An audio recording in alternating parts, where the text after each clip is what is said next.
Would you state your full name, date of birth, and where you were born?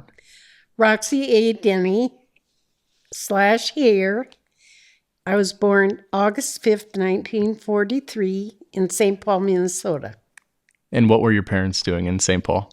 My father was working for Northwest Airlines, and I'm not exactly sure what his job was, but he had gone to Wahpeton school for a year before he went down there. And I'm not exactly sure if my mother was working or what she was doing. And so why'd they leave St. Paul? He went back to North Dakota to farm with his father. My father was an only child, and so we moved on the farm with my grandparents. And I remember the old house where my grandmother and grandfather lived, and then we stayed in what we called the shack. And there my parents had a bed. I had an army cot, and Jan had a crib. Did you like living in Roseglen? Well, at the time, I don't think I really thought about it that much, but as I've grown older, I could not have ever wanted to grow up in any other place. Where did you go to school? Well, the first the first 5 years of my life, I went to a country school in Roseglen. And then because the school was getting so big, they could not get a teacher to teach all eight grades in one school. And at that time, they built White Shield. And so 6th, 7th, and 8th grade, I went to White Shield School. What were the name of your grandparents? Ivar Benhart Vangsness and Valberg Theresa Anderson. How did they end up in Roseglen? Well, my grandfather came to Roseglen and homesteaded in 1916. And then my grandmother was there cooking in a cook car for the thrashers. And obviously, even after working in the fields all day and stuff, they still had dances. And so my grandparents met at a dance. And according to my great aunt, she said in the spring, Ivor came to choose his bride. And they got married and moved to North Dakota. And where are your family's roots, really? Who came to North Dakota first? My grandfather. And how did he come here? Well, he lived near Rochester, Minnesota. So I guess that would be the route, as far as I know. And my grandmother was from Elbow Lake, Minnesota. How did he end up with land in North Dakota? He got drawn by the lottery, and he got 160 acres of land if he would come and farm on it. But they went through some times in the 30s where I think they lost everything and filed bankruptcy and had to start all over again. Did you help with farming when you were a kid? Are you kidding me? No. The only thing I did was drive the truck and in this field, and they were combining, and I stopped on top of a big bunch of straw and started the truck on fire. And I got so scared, I got out of the truck and ran home. And my dad come from one end of the field and my grandpa from the other. And after that, I didn't have to drive truck anymore. So the truck was stick shift then? Oh, absolutely. And there's a lot of holes in where all those gears and stuff are. And it just comes shooting up. How old were you? I probably was about 10 at that age. That's impressive. No, it's not impressive at all. So why'd you leave Roseglen? Uh, to go to school in Minot when I was a freshman, How old were you? 13. How did you get to school? That's a long ways. Uh, I had a room with my cousin, and we used to go home every weekend, and they'd bring us back on Sunday. And as far as getting around in town, you walked. And who are you staying with? The people's name was Shay. Um, he worked for the railroad, and she was a stay-at-home mom. So you're in Minot now, you're going to school. You eventually get a boyfriend. Who was this? Well, at that time, I don't think I really had a boyfriend. I had one I liked, kind of. But then I went home for the summer, and then I came back as a sophomore. And when I was a sophomore, I met this man called Robert Hayer. And he used to come up the steps, and I used to be going down, and he always used to wink at me. And so they were having a Sadie Hawkins dance at the school, and I invited him to go to the dance. And of course, he accepted. And then I got to meet Elvie and Pearl, because Pearl had to take pictures, And that's the way it started. Do you remember what your first date was like with Grandpa Hare? Yes.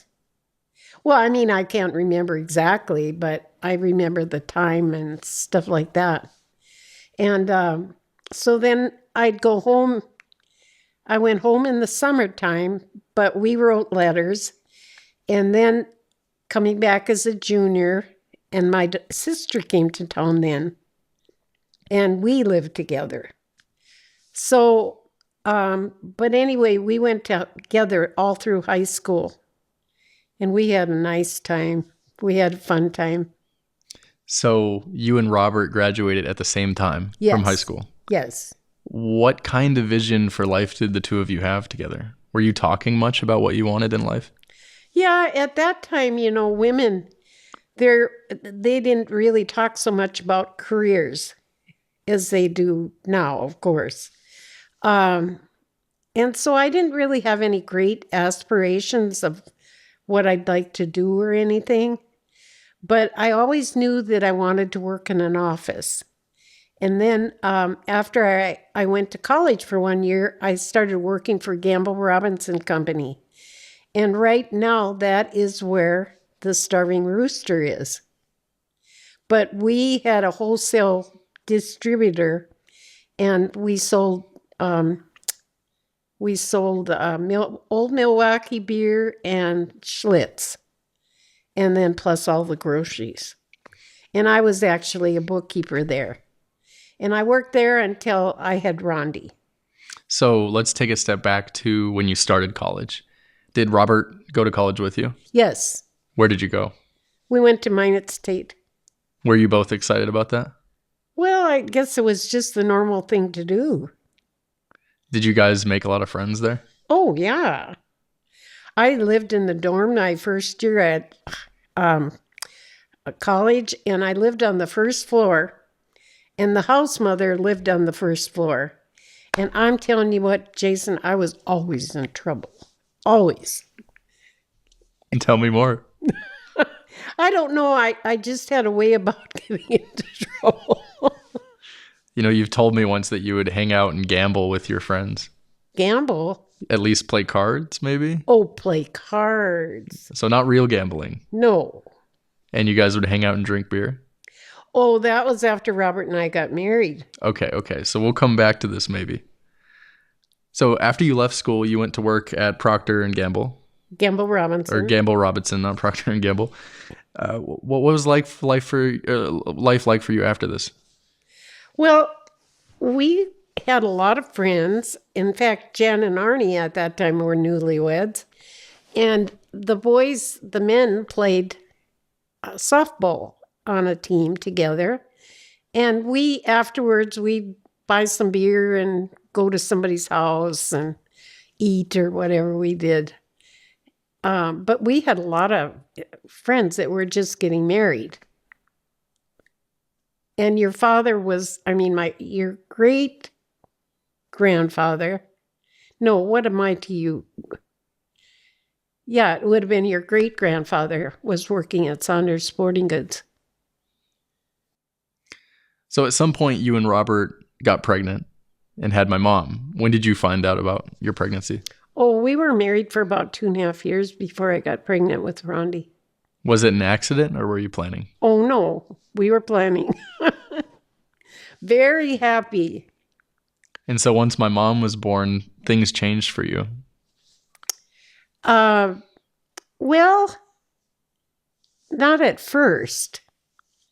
I didn't work. I stayed home with her for a while, but then I went back to Gamble Robinson, I think, for a while. But then Steve was born 2 years later. And when he was 3 months old, Robert found out he had cancer. And he lived about 1.5 years after that. How did he die? Well, he had cancer of the lymph nodes. Okay. So he had what disease specifically? It was called Hodgkin's disease. What was it like finding out that he was sick? Oh, it was awful. And they didn't find his until it was stage 4. It goes in stages. And it was terrible. But, I was really young and really dumb. I hadn't experienced much of life, and most people don't lose their spouses when they're 27 years old, So... Did his death have a long-lasting effect on you? How long did it take? How long did it take for you to feel like things became normal again? Well, I was so young, Jason. I'd been very faithful to him all through his illness. And so I was ready to go out and enjoy myself a little bit. And how long did it take you until you dated? Yeah. I would say about a year. I was really young. I was 27. So things eventually moved on for you. Yeah. You remarried at some point. Who did you marry? That's when I married Marshall Denny. What was he like? Well, he seemed to be quite charming. He had 3 children. I had 2 kids. I don't know. At first, when we were first married, it was fine. But then his children became more important to him than my children. That's just natural, I guess. And but we were married for 10 years. What was he like with my mom and my uncle? He probably had a better relationship with your mother than he did with Steve, because Steve was a little squirt. He was a lot like Rorik, and he was really hard to handle. And Steve's likes were like he liked to go hunting, and he that's how he and Tommy Lundeen got to be such good friends. Because Tommy would take him hunting all the time. Now, Denny liked to hunt, but he wasn't an avid hunter. Not like Robert or Stephen was. And so the two of you didn't stay together forever. When did things start to turn? When did things change between you two? Well, when we were in Virginia. We'd moved there. Denny got a job with civil service at Fort Monroe in Virginia. And we moved down there, and we were only there a few months, probably 6 months, before he found another girlfriend. So he was not faithful. Right. So you guys moved to Virginia at some point. Was this after my mom graduated from high school or before? No, it was before. Okay. So when did you brought the kids with you to Virginia? Yes. And at what point did they come back to North Dakota at all? We came back to North Dakota after I got divorced. Or after I got the house ready to sell and everything. Yep, because your mom graduated from Minot High, I believe. And Steve never did graduate from high school. So. Were you pretty relieved once the marriage ended? No, I don't think I was, because I was so shocked. And I never wanted to be single again. You know, you don't choose that for yourself when you think you have a solid marriage, you know. So at this point, you were a single mother again? Yes. How old were your kids and what were they like? Well, Rondi must have been... how old are you when you graduate from high school? 17? 18 usually. Okay, well, she probably was 17 and Steve was 15. And so, what did you ask me? What they were like? But they were angry because they got their whole life upset. You know, we had a beautiful colonial home, 4 bedrooms and 3 bathrooms, and all of a sudden they had to start living in an apartment again, and that didn't make them very happy. So they eventually left the home. At what ages did they leave, and what was life like for you as an empty nester? Well, they didn't really leave home until I lived in New Jersey. And then Steve went back to North Dakota and Rondi went to Virginia. Did things change for you significantly after your kids left the home? Oh, absolutely. Absolutely. No, I didn't like that at all. You missed them a lot. Yeah, I did. You know, you're used to having them around for 17, 18 years, and all of a sudden they leave you, and it's, you know, you're an empty nester. And so then I moved to New Jersey. Well, first I moved back to Virginia, and I couldn't find a job there because there are so many military people there that take them up and get preference over you. And so then I moved to New Jersey. And that's when I started working as a mortgage banker. How did you get into this? Well, my friend Marlon, she and her husband were mortgage bankers. But I think they were much more successful at it than I was at that time. And then after a number of years, my mom offered for me to come and live in New Mexico. And so I moved to New Mexico. And I was by myself at this time. And lived in her house while she and Arnie were in North Dakota farming. And then when they came back, I got myself an apartment. What did you like about New Mexico? You know, there's just something about New Mexico. I love the people. I love the culture. And it's just a very exciting place to be. There's a lot of stuff going on. You know, they have the balloon fiesta and they have Old Town, and I love the food. And it was nice living in the same town as my parents at that time, you know, because on Sundays I'd spend it with them. So roughly how old were you at this time? Well, I had to be, oh my gosh, how do I figure that out? Let's see, I was 38 when I got divorced. I was in my 40s, I guess. So I know a little bit of your history in New Mexico. I know you had some interesting boyfriends. Would you tell me about them? Oh my God. Well, I was trying to think about who was my first boyfriend down there. I think Ray Gutierrez. And anyway, his mother really liked me. She called me her little Barbie doll. And she was always buying me clothes and all kinds of things. And she had good taste, too.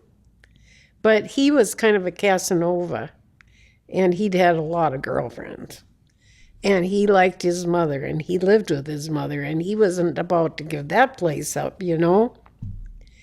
So eventually I broke up with him. And then I started dating this guy, Miles Stowe. And I went with him for about 3 years. And we actually lived together for a few months before we broke up. And then I had that bad accident. I remember. And then I had to go back and stay with my mom for several weeks. So I want to come back to that accident in a little bit here, but which of your boyfriends had a company that operated in the World Trade Centers as like a carpet cleaning service? Oh, that was in New Jersey. Oh, okay. So this was quite a bit before this. Yeah. Who was that? I can't even remember his name. Jeez. What was his name? I remember I'd gone to a dance and he came and asked me to dance. And he says, well, I'll give you a ride to your car. And then he asked me to go out, of course. And here he has this big BMW. I mean, it was just beautiful. And then the next time I saw him, he come driving in his, what were those cars? The sports cars, not a Tesla, but a Ferrari. No, not a Ferrari. What is the other one? Mercedes. No, it started with a T. It wasn't a Lotus, was it? That's probably what it was. It opened the door up, yeah. A Lotus Esprit, it might have been. Well, it was sure a cute car. But he had the cleaning service at the World Trade Center. But I never saw him consistently. I just dated him once in a while. So Ray was your first boyfriend in New Mexico? Yes. What did he do for work? He had his own electrical company. You mentioned that you were in an accident at one point in New Mexico. Yes. What was this accident? When did it happen? It was in 99. It was Cinco de Mayo, which is May 5th of 99. And this guy hit me going about 60 miles an hour head on. I was lucky I wasn't killed. I broke my ankle severely. And my airbags went off, and I had soot all over, and you know that those airbags, they burn you kind of. But I was laid up for 3 months. I had 28 physical therapy appointments. That's quite a few. But after that, I didn't really have any boyfriends down there. What kind of operations did you have after the accident? I just had to have one operation, and they set my leg. That's good. And put screws and pins in it. So how long were you in New Mexico total? 20 years. That's a long time. Yeah. So you made a lot of friends in this time. You built a career. At the end of your career, before you retired, how would you describe it? Well, at that time, I was doing very well because I worked with a lot of corporate clients. I was getting a lot of referrals from our officers. And so I was doing very well. But after I quit is when the markets lost a lot of their, it just wasn't a very good time to be in mortgages. So I was glad that I was retired. Was this around 2008?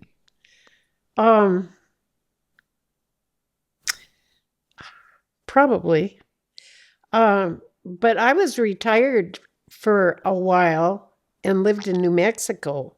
It wasn't until after Steve passed away that I moved to North Dakota. So when did you find out that Steve passed away? Rondi called me. What year was this? 2011. Do you remember that phone call? Yes, very much so. Yes. How did you react at first? Well, at first I didn't call anybody or didn't talk to anybody for a few hours. And then I called some good friends. I called my friend Eula. I called Skip and Patty and those guys. And then, of course, when I came to North Dakota, I had Gringo. I inherited Gringo. And so when I went back after Steve's funeral, I took Gringo with me. And she was my companion up until last year. What was your relationship with Steve like in his adult years? Steve and I had a great relationship. He ran his business, but he would always talk to me about things and get my opinion about stuff. And so I knew quite a bit about his company, which is good, And he always told me I asked too many questions. What's your favorite memory of Steve? There's just a whole bunch of them. Just like with your mom, you can't just pick out one favorite memory. You used to visit him in California when they were tending to the bees during the wintertime. Yes. What was that like? Oh, that was quite interesting because I flew into, I don't know what airport it isn't too far from them. And they live way out in the country. And it's a nice 10-acre farm. Beautiful, actually a beautiful house. It had 3 bedrooms and it had 1, 2, 3 bathrooms. And then it had a porch over the front of the house. And there was a hot tub out there. And then the guys could come in from the outside and use the bathroom. There's a door that went to the bathroom. And then they'd hang all their coats and stuff out there and that. But the whole time I was out there, I think I cleaned. In fact, I cleaned so hard I broke Steve's vacuum cleaner and I had to go buy him a new one. And I used to go to town and buy groceries and stuff, and I'd come back and he'd say, "Mom, I don't want you paying for these groceries." He really would get upset because I would spend my money on groceries for those guys, because I cook for them quite a bit. And no, that was fun to be out there and visit him. But it was kind of lonesome because the guys would go working all day. And so he lives way out in the country. And I'd met his neighbor lady. Her name was Sarah. And after they went to work on Monday morning, I called her and I said, "Sarah, can I come over and see you for a minute?" I said, "I want you to draw me a map of how I get to town and how I get back home. Because I don't think my son would appreciate it if I was out in the country and I called and asked him how I got home to get home." But then after I got that freedom, he always made sure I had a pickup to drive and that it had gas in it. Then I could go to these little towns around there and shop or do what I wanted, go have lunch or whatever I wanted to do. What was his personality like? Oh, well, your personality is a lot like Steve's. He was always happy-go-lucky, kind of, Of course, he'd get very upset sometimes, too, but he just had a great personality. Was he very generous? Oh, yes. Can you give me an example of him doing something for you or for someone else? Well, every time I went to Virginia to visit you guys, he would say, "Mom, go spend $100 on each one of the kids and Rondi," and I don't know if he said Frank or not. And then, of course, when Katie graduated from high school, he gave her money, And he always told me to go buy my own gift. But he always called me on Mother's Day. In fact, when I worked at one of my companies, he sent me a fax of a Mother's Day card, and he said, "I'll send the other one in the mail." Well, I never got the other one, but he sent me a picture of it. But he always told me, "Oh, go buy something you want, like a sewing machine case or clothes or flowers or whatever you want, you know." But he was very generous. And same way to his grandma and grandpa, you know. And so when he died, he left you a company to deal with. Yes. Was that a challenge for you? Well, yeah, it was. He left his whole estate to me, and in that was the Hayer Honey Company. But I'd had some really good training because I worked for a bank. And so I knew exactly what I needed to do to get the company ready to sell and negotiate that, you know. So I was very lucky because I was very well educated in that department. What was it like being back in Minot? Well, you know, at first, it was a little, it was a little strange because, you know, you've left your friends and they don't necessarily appreciate you leaving them and then coming back at first. But I'd say it takes like 5 years to really get established back at a place again, you know.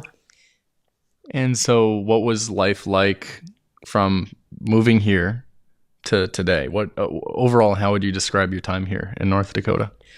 Oh, I love being in North Dakota.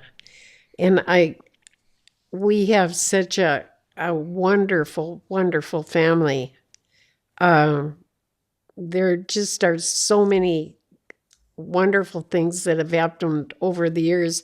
And one of them was the time that you lived here. I enjoyed that a lot, you know? How long did I live with you?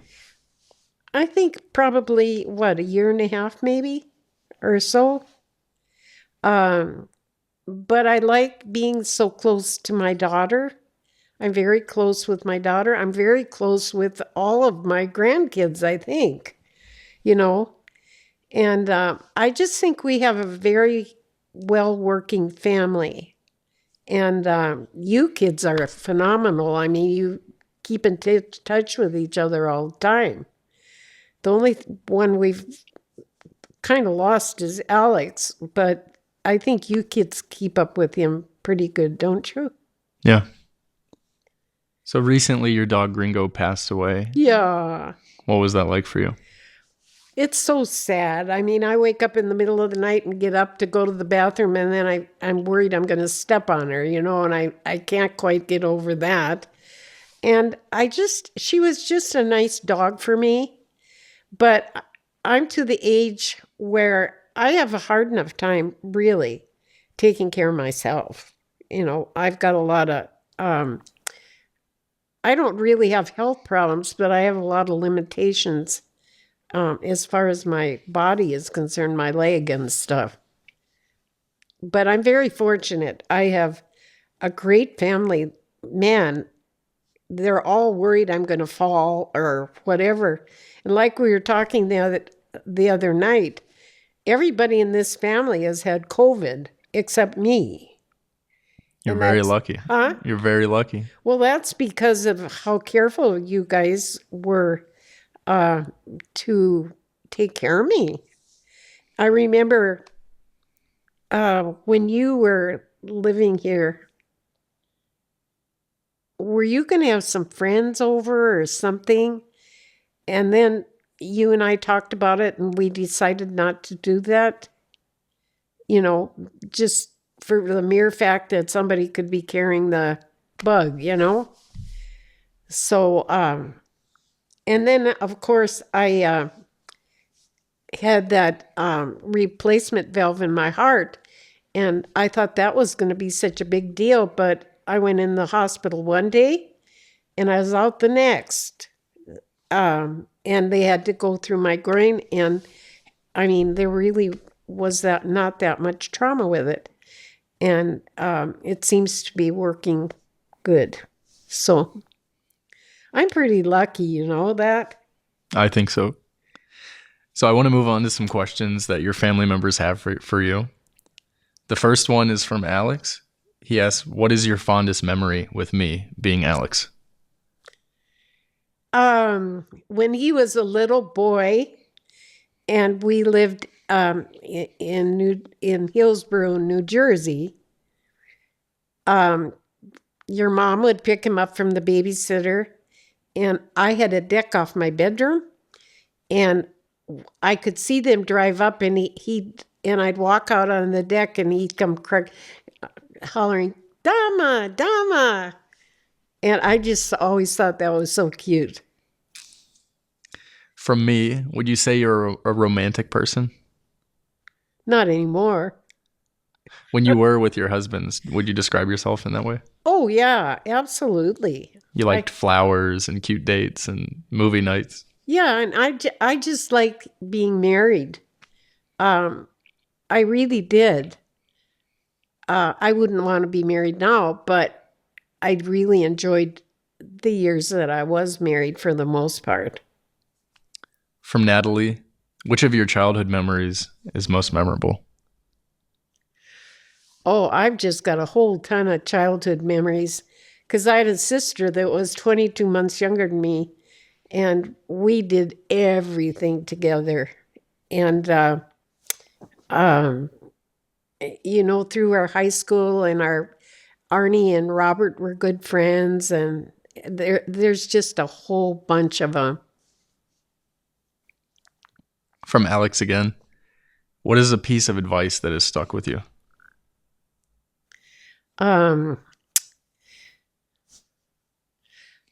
Pay cash for everything.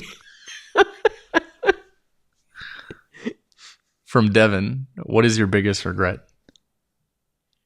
I don't think I have any real big regrets. I regret the fact that I don't have Steven and Gringo or Robert, but I think you guys have really helped me feel like my life has been fulfilled.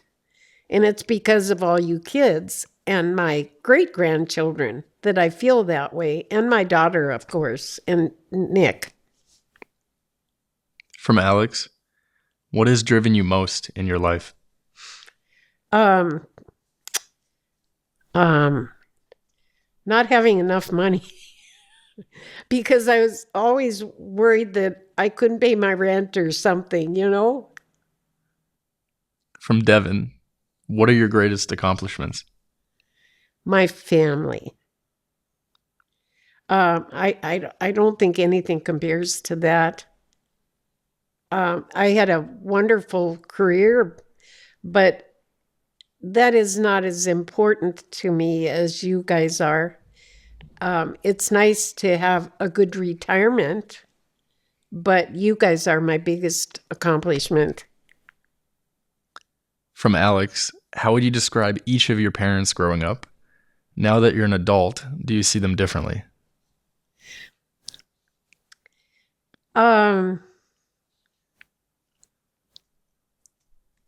I'd have to say my father probably was kind of immature because we always lived with my grandfather.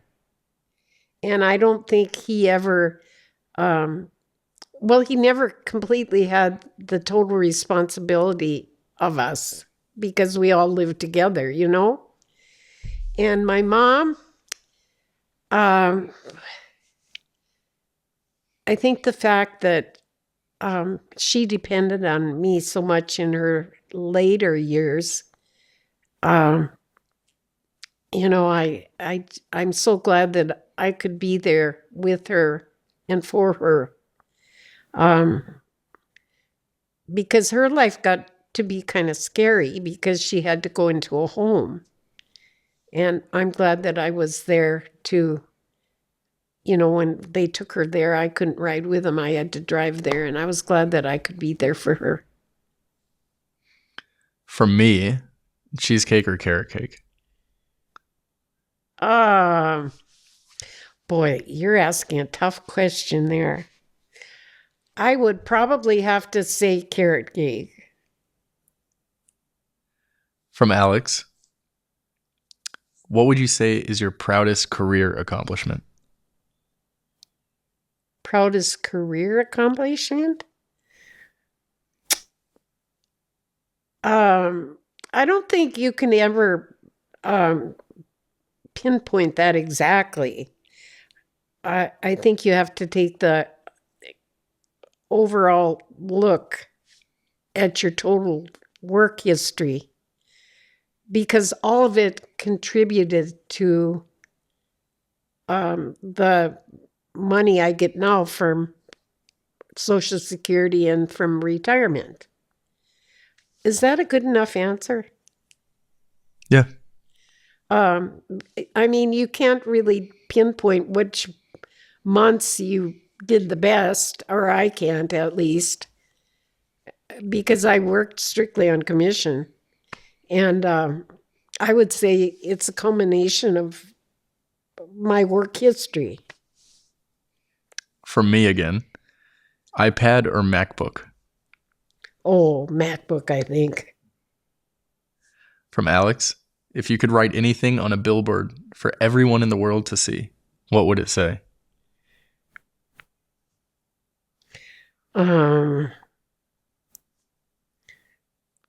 I think I'd have a picture taken of all my family. And I don't know what the saying would be on it, but I would be so proud to show off my whole family to the world. I mean, you're all very handsome and good looking, and present yourself very nice. And I am really, really proud of you guys.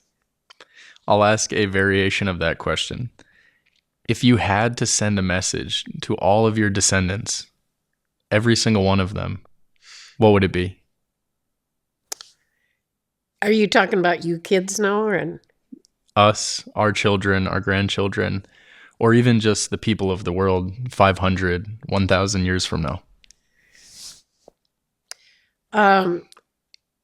I would say build a good family. Build good relationships with your children, your grandchildren, and your great-grandchildren. Because unless you know those little people, they're not going to get to know you unless you spend some time with them. But I would say structure a good family, because there's nothing like it as far as I'm concerned.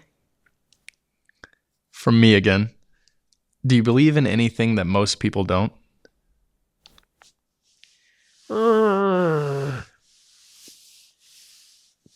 I don't think I'd like to answer that. Fair enough. It might not be a very good answer. From Alex, you believe in God. What do you hope to hear from him when you meet him?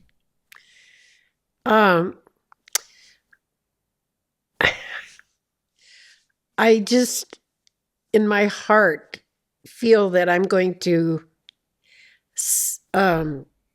see him.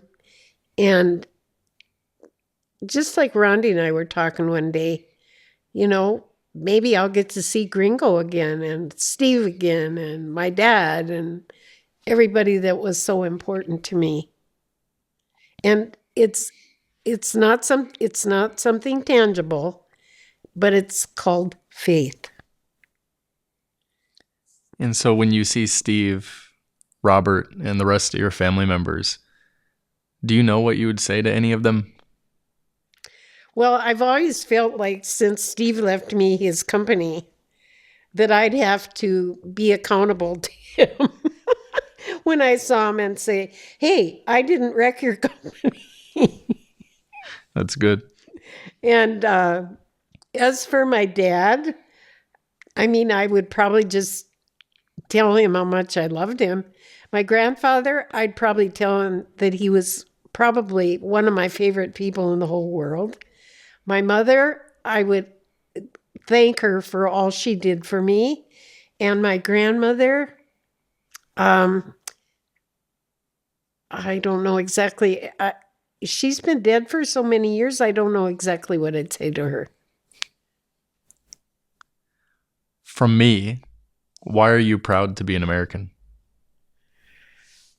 Oh, is there any other place to be proud to be from?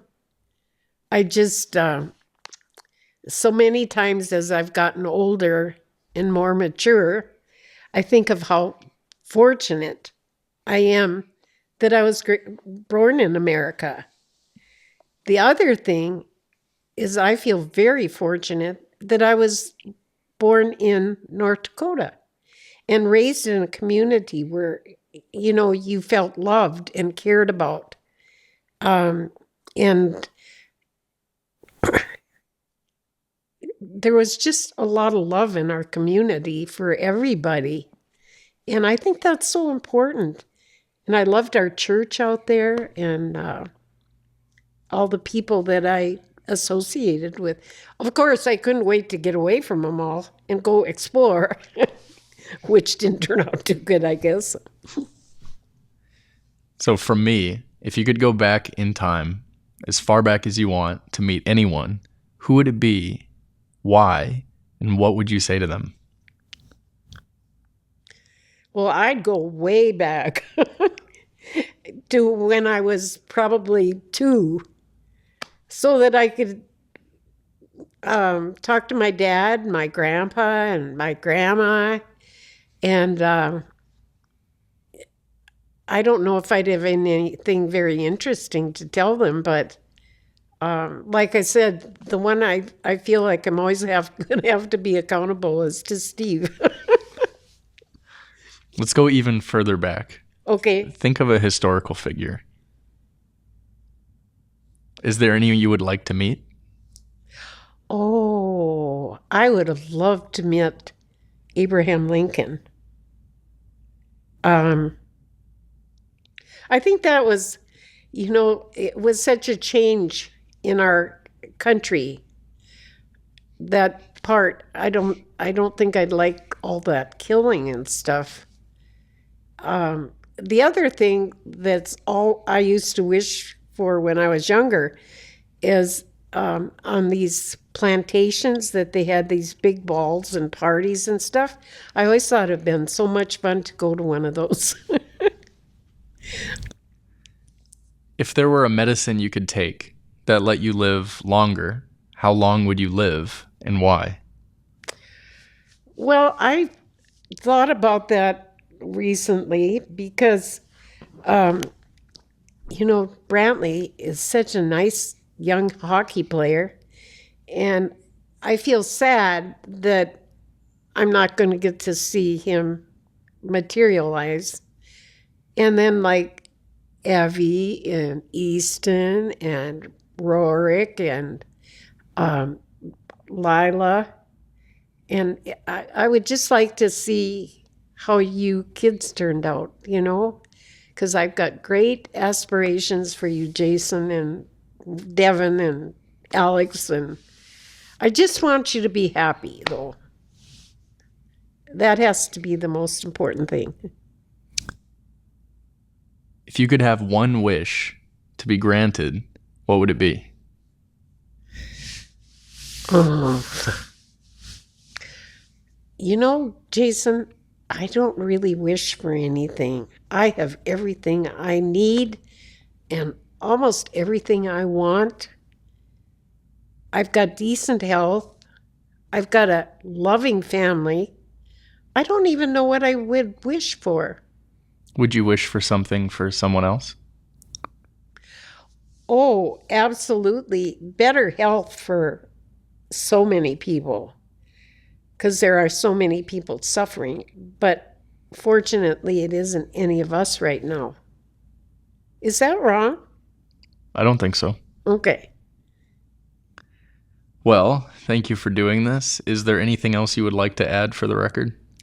No, but maybe if we do this again, I'll have some more crazy stories I can tell you about growing up. Yeah, that would be great. Thank you. Bye.